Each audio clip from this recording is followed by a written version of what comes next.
रुद्रो विश्वा भुवना विवेश तस्मै रुद्राय नमो अस्तु तमुष्टु हि यस्विषुः सुधन्वायो विश्वस्य क्षयति भेषजस्य यक्ष्वा महेशौ मनसाय रुद्रन्नमोभिर्देवमसुरं दुवस्य अयं मे हस्तो भगवान् अयं मे भगवत्तरः अयं मे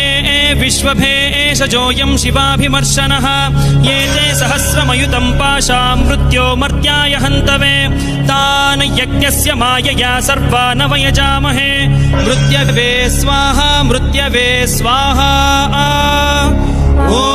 नमो भगवते रुद्राय विष्णवे मृत्युर्मे पाहि प्राणानां ग्रन्थिरसि रुद्रो मा विशान्तकः तेनान्नेनाप्यायस्व सदा शिवो रुद्रो विश्वा भुवना विवेश तस्मै रुद्राय नमो अस्तु तमुष्टु हि यस्विषुः सुधन्वायो विश्वस्य क्षय